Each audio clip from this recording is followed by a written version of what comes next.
All right, I think we're going to go ahead and get started so we can kind of get through all the material that we're going to cover and then have room and time at the end for some questions. So for those of you who haven't talked to me before, my name is Nicole Sample, and I am in charge of customer support here at CharterNet. Most likely when you call us, I answer most of the extensions here. So if you ever have any questions in the future, feel free to give us a call and you'll likely talk to me.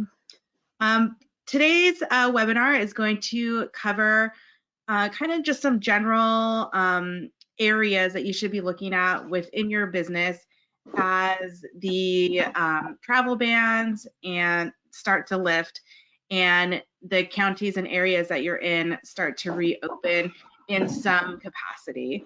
It's going to look a little bit different for everybody depending on the area and the county that you are in. But as the next few months progress, everybody I think is just going to slowly start to open more.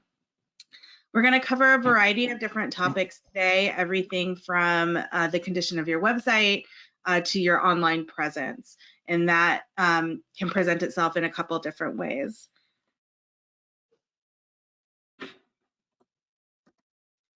So the first topic that we are going to cover today is just the general outlook of your website. As things start to reopen, people are going to be visiting your website, either if they find you through a Google search or through social media. And what they're presented with when they go to your website first is what's going to give them the impression of what kind of condition your business is in during and after the closures. I'm going to give you some current statistics on website performance and just some statistics of what how people react when they visit a website.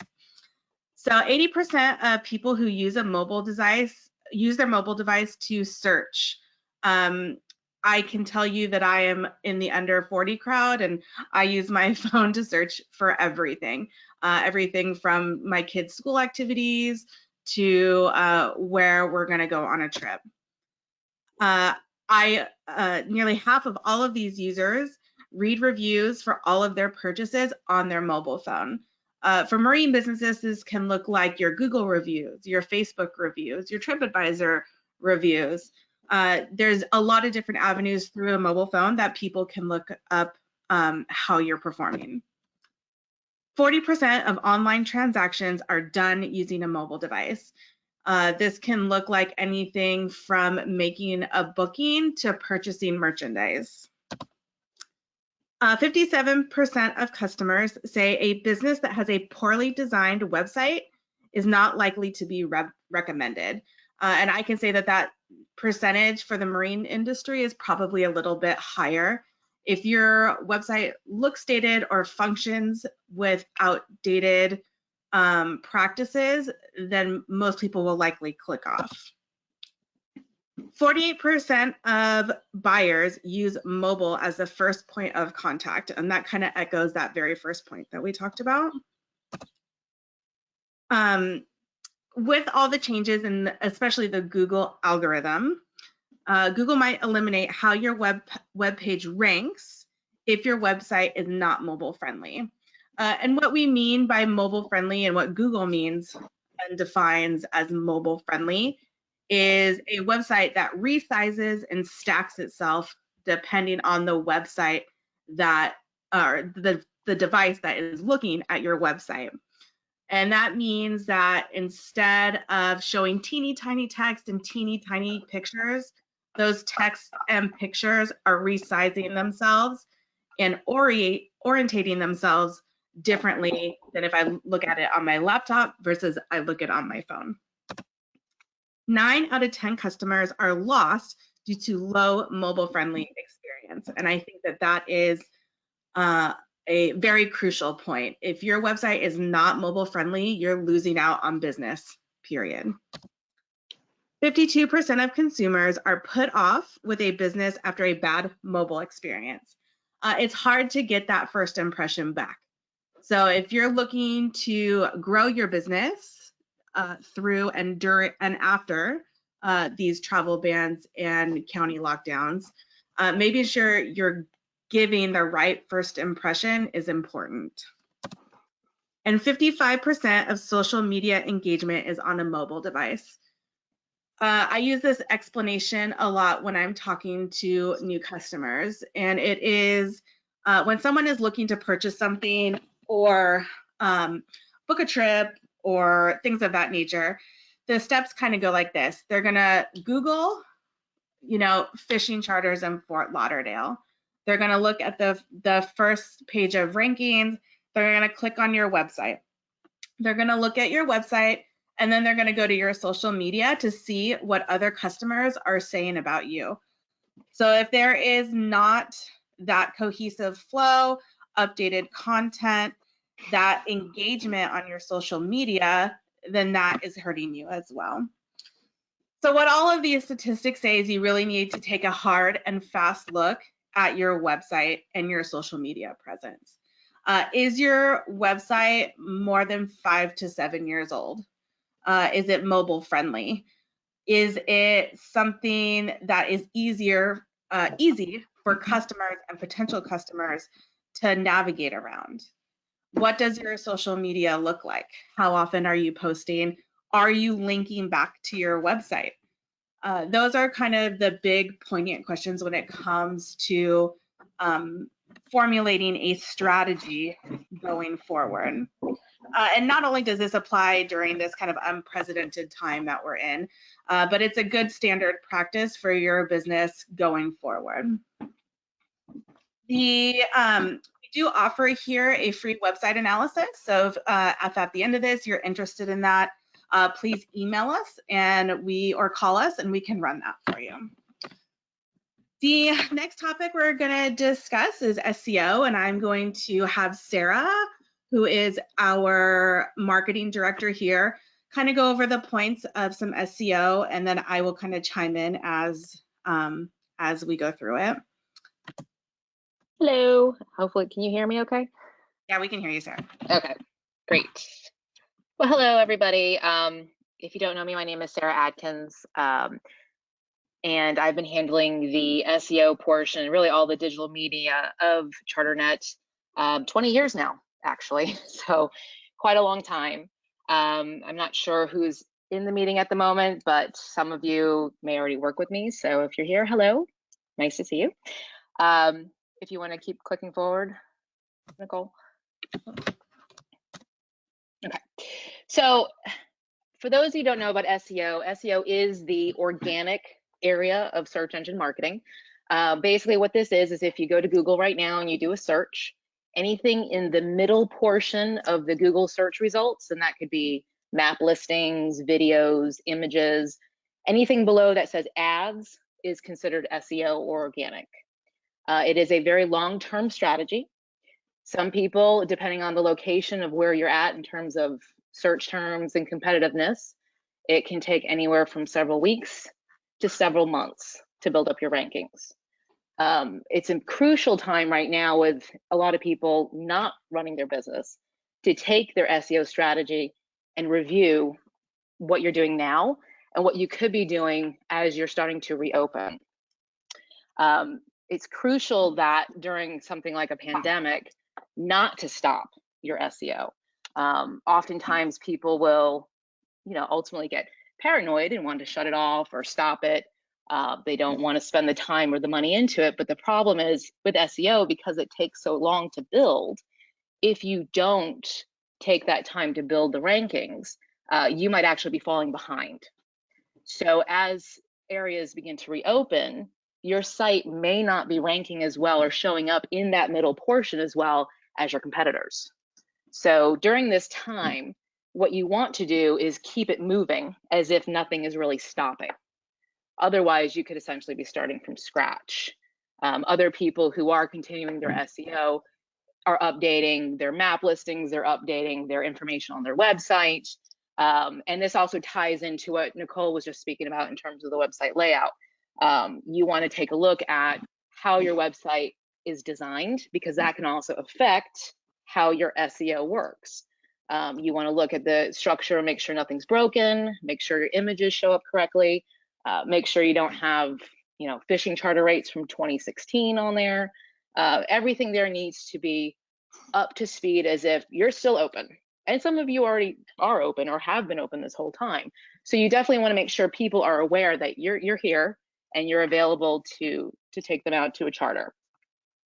One of the areas that we've also recommended is upgrading to an SSL certificate. If this is something you don't have, essentially what this is the secure layer of your website. If you were to go to a website right now and type in the address on the top bar, you'll see a little padlock on the top left-hand corner of your browser. If that is locked, and it also starts with HTTPS, that means that you have a secured site. Most sites built prior to 2018, 2019 do not have this. They have to typically upgrade. It is a very common practice. For example, for us, whenever we design any site now, we automatically build that into the cost. The certificate layer has been known to help with organic rankings. It's not a definitive, if you have it, you will rank better, but we are seeing over the last few years, Google is favoring websites that do have that SSL layer. And when you do this, there is some components to it. It is a little bit of a process, but doing it now when things are slower is an ideal time, because now you're implementing another element of SEO that's going to help build your rankings over time. Content, that's another area that we've been talking about. Content is essentially one of the most important factors in SEO.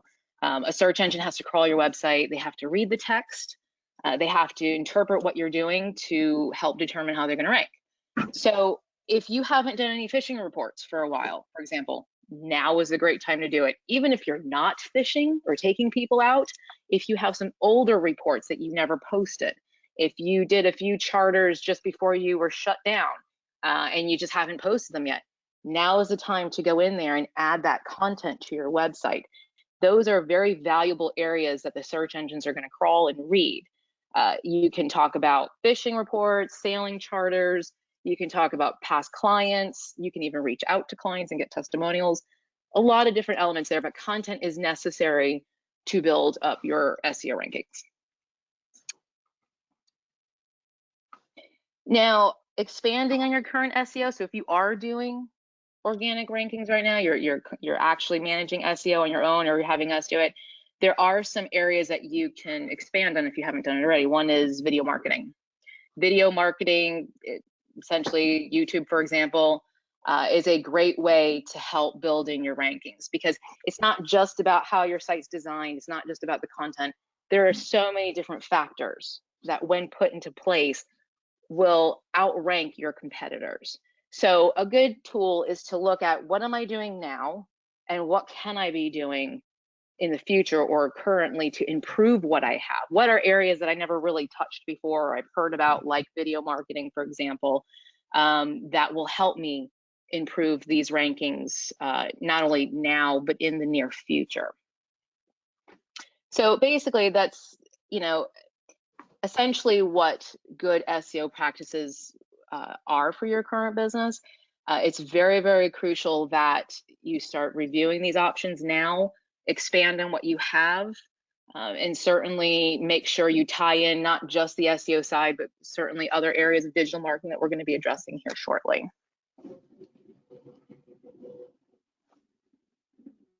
That was great, Sarah. Thank you so much. Yep. Our next topic is going to be PPC, or pay-per-click advertising, which Robbie, who does all of our PPC here, will discuss with you now. Hey everybody, as Nicole mentioned, my name is Robbie Hamoud, and I am the paid ads manager, or the PPC manager here at CharterNet. And I'm going to discuss, why it's beneficial to either keep your paid advertising going or start a paid advertising strategy during this time. So for those of you that are not familiar with paid ads or where you may see them, as Sarah mentioned with the organic rankings on Google, below the ads, you'll see the organic rankings. So the ads are typically the top 2 or 3 positions at the top of a Google search. if you're referring to Google Ads. Other places you may see ads is on social media like Facebook ads or Instagram ads, and also video ads like on YouTube as well.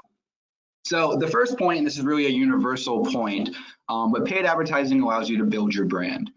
So whether that be on Google ads or Facebook ads or YouTube, right now is a great opportunity to put your brand directly in front of your ideal customers as they start to transition now to shop and buy and travel again. And an added benefit to that is if you do start your advertising now, you may be able to grab a larger portion of the market share than you were able to in the past, because competition is lower across the majority of marketing channels right now compared to before COVID-19.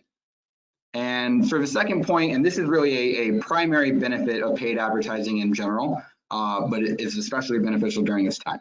So paid advertising allows you to deliver an instant marketing message.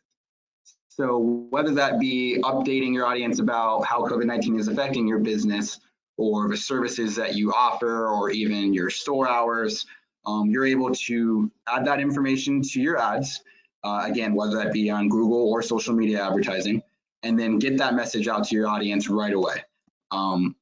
Versus something like SEO, which Sarah covered, where it may take time for your rankings to start improving or for the messages you put on your site to start showing on Google. With an ad, it typically takes 24 hours or less for the information that you want to put out there to start showing. And the beauty of this is that as more information becomes available, which as most of us know with COVID-19, sometimes there are weekly updates coming out depending on the area you're in, you're able to adjust that message and again, get it out there right away rather than having to wait for your message to show.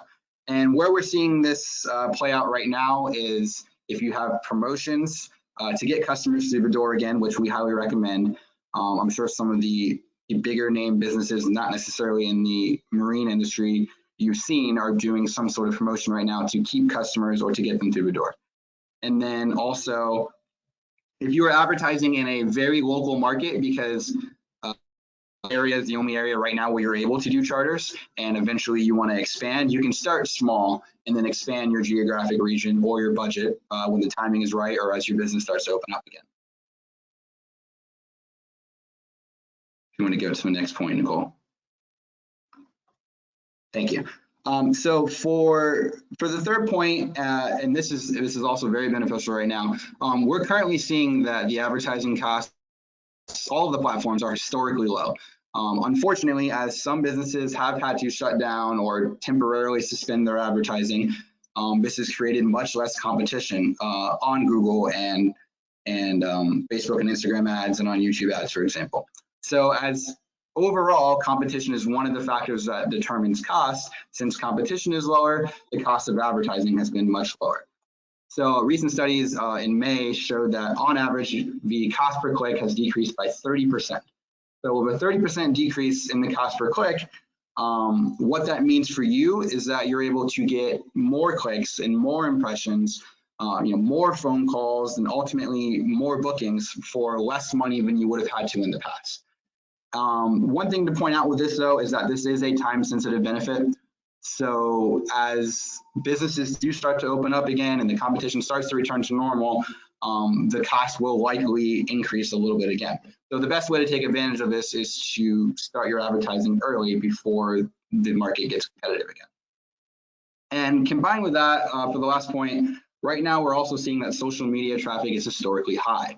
So if social media advertising is relevant to your business, it's a great opportunity to take advantage of all that extra traffic as people are still working from home or adopting some sort of dynamic work schedule. So again, recent studies have shown that Facebook has seen a 30% increase in web traffic. Instagram stories has seen a 15% increase in traffic, and Twitter and YouTube have reported increases as well. So for those of you that are not familiar with Instagram or Facebook stories, they are the photos or videos or images that show at the very top of Facebook or Instagram that remain for 24 hours. And they're just for photos or videos. There's no caption and no words along with it. So that is one of the newest areas where video ads have started to come into play. And with consumption increasing drastically in those areas, that's a great opportunity to adopt video marketing and put it into those channels where we're seeing a lot of traffic. So if you combine those last 2 points with the cost of advertising being historically low while traffic is historically high, basically what this means is that you're going to have a much larger reach and a much larger audience for a smaller budget, which is why it's a great opportunity to start your PPC marketing now, or even expand it if you've already been doing it. That was awesome, Robbie. Thank you so much. And Of course. these kind of 3 points that we've talked about so far, the condition of your website, your SEO marketing, and PPC, they all work together, right? So if you're looking for some sort of strategy or analysis of your current strategy, it's gonna usually have some sort of combination of all 3 of these. The next and last point that we're going to talk about today is social media and kind of what the best practices are for managing social media. I know based on my 8 years experience here with CharterNet that more often than not, people are scared of social media because there's so much of it and not a lot of education that's out there on how to use it on a day-to-day basis. So social media, Facebook, Instagram, YouTube, even smaller platforms like Snapchat or Pinterest, things of those nature are booming right now. Facebook saw a 70% increase in usage for all of its apps. Facebook owns several apps besides Facebook. Instagram is one of those. For the month of March specifically, people are turning to these apps because they need to keep entertained, connected, and informed while they're spending more time at home. That is why PPC ads and for social media and making sure that you're updating your business Facebook page regularly is very important.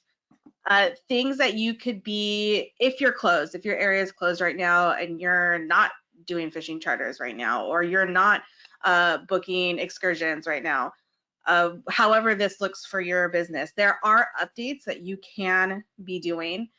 And really, you should be trying to post between 2 and 4 times per week. Updates about your businesses, strategies that you guys are taking. Are you offering promotions? Are you, what was the latest press release for your area as far as whether you're going to be opening in the next few weeks or if you're already open? Recycle images from when you were open, right? There's a saying online, it's kind of like a throwback, right? Do a throwback image with a little caption that links back to your website, right? Post reviews from customers with an image from their trip. Just recycling some of the stuff that you've already posted or have in drafts or things of that nature can really help you during a time like this. Like I said, a minimum of 2 to 4 times per week lets the algorithms know that you are still active and you are still around and you are still, actively working in this industry. And if you have become inactive on social media or don't use it before this to its fullest potential, it can be come at a high cost for sure. It's in the latest Google report about the coronavirus, it said that the sentiments have plummeted for companies that aren't dealing with changes or the new normal. So the new normal, air quotes, looks like everybody's staying home, right? They're without adjusting your outdoor business, a marine business, right, to this kind of climate can reflect badly. But if you are updating your social media with the things that you're doing, just keeping your customers and potential customers informed, that goes a long way. Your post probably won't get the usual engagement if you are inactive. You won't show up in your followers feeds, which is important for ongoing business, is being able to show up in the people who already follow you. And it's really important to keep posting not only for the Facebook algorithm, but for the Google algorithm as well. Google, Yahoo, and Bing all take Facebook and how active you are on social media into account as part of the algorithm. So that is very important. And if you look back on these 4 points that are 4 areas that we've addressed, you can see how they all layer on top of each other, and how any combination of these 4 things, really a website and these 3 things, work together, and how they all encompass a complete marketing strategy. We live in a very online, instant society. So, and that has been magnified tenfold by the COVID-19 lockdowns and travel bans. So making sure that you're hitting all these points in some sort of capacity is very important to the success of your business during this lockdown and after it. Hold on one second. So right now we have the opportunity for some questions. I know that there's only a handful of people in here today. There's a couple different areas within our webinar that you can ask questions. There is a questions panel that you can ask a question for, and there's also the chat section, which you can type a question in. So we have time for a couple questions if anybody has any. And I'll wait for a couple seconds for people to reply. And then if there's no questions, that will be the end of our webinar. We do offer, like I said earlier, a free website analysis and online marketing analysis. If you have concerns about your business or your strategy, or questions about your business or your strategy, we are here to help you as much as we can. You can reach myself and our team directly at support@charternet.com. And we can just take a look at what you're doing and how your site is, and offer you some constructive feedback, and let you know the services that we provide here. All right, I'm looking through it. It doesn't look. Hold on one second. I don't see any questions or any chat questions. So I will go ahead and wrap up the webinar. Like I said, if you have any questions regarding this or any of the services that we provide or marketing strategies going forward, please reach out to us. You can reach us at support@charternet.com, or you can visit our website at charternetwebsolutions.com. There's a contact form there, or you can call us directly. Again, my name is Nicole Sample. I'm in charge of customer support here at CharterNet. We had Sarah and Robbie from our marketing department on during this webinar as well. And it's been great just sharing this information with you. And we look forward to hearing from you. Thank you. Thank you. All right, bye-bye. Bye. Bye.